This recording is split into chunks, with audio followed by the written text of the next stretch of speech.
ഇന്ന് നമുക്ക് പൂരിയും ചിക്കൻ കറിയാണ്. അപ്പോൾ ഇന്ന് പൂരി ഉണ്ടാക്കാനായിട്ട് ഞാൻ 3 ഗ്ലാസ് ഗോതമ്പ് പൊടി എടുക്കുന്നുണ്ട്. ചെറിയ ഗ്ലാസ് ഉണ്ട്. ഒരു 3/4 ഗ്ലാസ് അതിൽ റവ എടുത്തിട്ടുണ്ട്. ഇനി നമുക്കതൊന്ന് നന്നായി കുഴച്ചെടുക്കാം. അപ്പോൾ ആദ്യം തന്നെ നമുക്ക് വെളിച്ചെണ്ണ ഒഴിച്ചെടുക്കാം. പിന്നെ ഞാൻ ആവശ്യത്തിന് ഉപ്പിട്ട് കൊടുത്തിട്ടുണ്ട്. അപ്പോൾ ഇതൊക്കെ കൂടി നന്നായി ഒന്ന് ഇളക്കി യോജിപ്പിച്ചതിന് ശേഷം വേണം നമുക്ക് കുഴച്ചെടുക്കാൻ. അപ്പോൾ കുറേശ്ശെ വെള്ളം ഒഴിച്ചിട്ട് വേണം നമ്മൾ കുഴച്ചെടുക്കാൻ. അപ്പോൾ ഞാൻ നന്നായി കുഴച്ചെടുത്തിട്ടുണ്ട്. കഷ്ടി 1 ഗ്ലാസ്സോളം വെള്ളം ആവശ്യം വന്നിട്ടുണ്ട്. നമുക്ക് നന്നായി കുഴച്ച അത് ഒന്ന് നമുക്ക് സ്വല്പം വെളിച്ചെണ്ണയും കൂടി ഒഴിച്ചിട്ട് ഒന്ന് വെറുതെ ഇനി നമുക്കത് ഒരു പാത്രം വെച്ച് മൂടി ഒരു 1 മണിക്കൂർ 2 മണിക്കൂർ എനിക്ക് വേണമെങ്കിൽ ഒരു 1.5 മണിക്കൂറോളം വയ്ക്കാൻ സമയമുണ്ടാവും. അപ്പോൾ അതിന് ശേഷം ഞാൻ എടുത്താണത് നമുക്ക് പൂരി ഉണ്ടാക്കിയിടാം.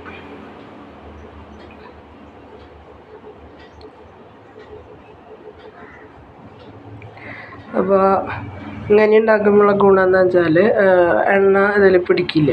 ഈ റവ ചേർക്കുകയാണെങ്കിൽ ഒരു 3/4 ഗ്ലാസ് റവയാണ് ഞാൻ അതിന് കൂടെ ചേർത്തിട്ടുള്ളത്. നന്നായി പൊളയ്ക്കും ചെയ്യും.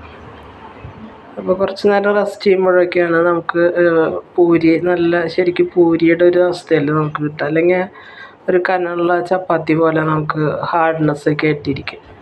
അപ്പോൾ നന്നായി കുഴച്ച് ഒരു 1-2 മണിക്കൂർ നമ്മളത് മാറ്റി വയ്ക്കുക. അതിൽ ഒരു എത്ര എടുക്കണമെന്ന് വെച്ചിട്ടുണ്ടെങ്കിൽ ഒരു 2 ഗ്ലാസ് എടുക്കണമെങ്കിൽ ഒരു 1/2 ഗ്ലാസ് റവ എടുത്താൽ മതി.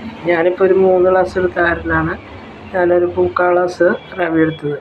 അപ്പോൾ ഞാൻ എല്ലാതും ഉണ്ടാക്കിയിട്ടതിന് ശേഷം വേണം നമ്മൾ മൊരിക്കാൻ നിൽക്കാൻ.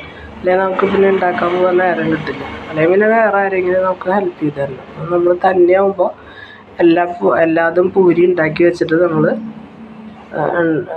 ഉണ്ടാക്കാൻ നിൽക്കുക. ഇപ്പോൾ വേണ്ട നല്ല മൊരിഞ്ഞ് വരണ പൊളച്ച് നമ്മുടെ പപ്പടം പൊളയ്ക്കുന്ന പോലെ പൊളച്ച് വരണ പൂരി നമുക്ക് ഇതേപോലെ ഉണ്ടാക്കിയെടുക്കാം. ഒട്ടും വെളിച്ചെണ്ണ അതിൽ ഒഴിക്കുക ഇതാവില്ല. അപ്പം ഞാനിതിന് എടുത്തിട്ടുള്ളത് കുറച്ച് സൺഫ്ലവർ ഓയിലും ബാക്കിയുള്ളതൊക്കെ ഞാൻ നെയ്യാണ് ഉപയോഗിച്ചത്. അപ്പോൾ അതിലുണ്ടാക്കുമ്പോൾ ഇതിനൊരു പ്രത്യേക ടേസ്റ്റാണ്. വല്ലപ്പോഴൊക്കെ അങ്ങനെ ഉണ്ടാക്കാം. ഇന്ന് നമുക്ക് പറ്റില്ല. ഇപ്പം ഇന്ന് സൺഡേ ആയതുകൊണ്ട് ഞാനൊരു സ്പെഷ്യലായിട്ട് അങ്ങനെ ചെയ്തതെന്ന് മാത്രം. അപ്പോൾ നല്ല പോളായിട്ട് വരുന്നുണ്ട്. ഒക്കെ കാണുന്നുണ്ടെന്ന് വിചാരിക്കും. നല്ല പോളായിട്ട് വരുന്നത് അത് ഇതാണ്. നമ്മൾ റവ ചേർക്കുമ്പോൾ നല്ല ഇതായിട്ട് വരും. നല്ല ക്രിസ്പി ആയിട്ടുള്ള നല്ല ചൂട്ടോടെ കഴിക്കണം. നല്ല ടേസ്റ്റാണ്. കണ്ട പപ്പടം പൊളയ്ക്കുന്ന പോലെ പൊളയ്ക്കണ അതുപോലെ ആയി വരും. ഒട്ടും എണ്ണയിൽ കുടിക്കില്ല അങ്ങനെ പൊളയ്ക്കണ കാരണം. നല്ല ടേസ്റ്റാണ് ഈ നെയ്യും ഇതും കൂടി ചേർത്തപ്പോഴേ. അപ്പോൾ അങ്ങനെ നമുക്ക് എല്ലാ പൂരിയും നമുക്കിങ്ങനെ ഉണ്ടാക്കിയെടുക്കാം. വളരെ എളുപ്പത്തിൽ ചെയ്യാൻ പറ്റുന്ന ഒരു കാര്യം. ഞാനപ്പോൾ രാവിലെ ഇനിയിപ്പോൾ എന്തിട്ട് ചെയ്യാമെന്ന് ആലോചിച്ചപ്പോൾ പെട്ടെന്ന് ചെയ്തതാണ്. അപ്പം ഉണ്ടാക്കാമെന്ന് വിചാരിച്ചു. ഞാൻ അരിയിടാനായിട്ട് ഇന്നലെ മറന്നുപോയി. പച്ചരി അരച്ച് വയ്ക്കാനൊക്കെ മറന്നുപോയി. അപ്പോൾ പിന്നെ ഇന്നൊന്ന് പൂരിയാക്കാമെന്ന് വെച്ചു. അപ്പോൾ ഉണ്ടാക്കിയതാണ്. നല്ല പോളായിട്ടുള്ള പൂരി ഉണ്ടായിട്ട് വന്നിട്ടുണ്ട്. അപ്പോൾ നിങ്ങളിങ്ങനെ ഉണ്ടാക്കി നോക്കാം.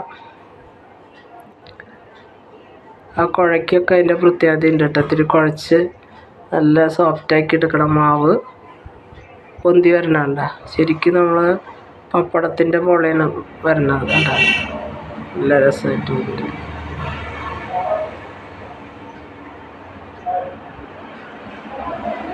അപ്പോൾ ഇതാണ് നമ്മൾ ഉണ്ടാക്കിയെടുത്തത്. അപ്പം ഇന്ന് ഞാൻ ചിക്കൻ കറി ഉണ്ടാക്കുകയാണ്. ഒരു നാടൻ ചിക്കൻ കറി.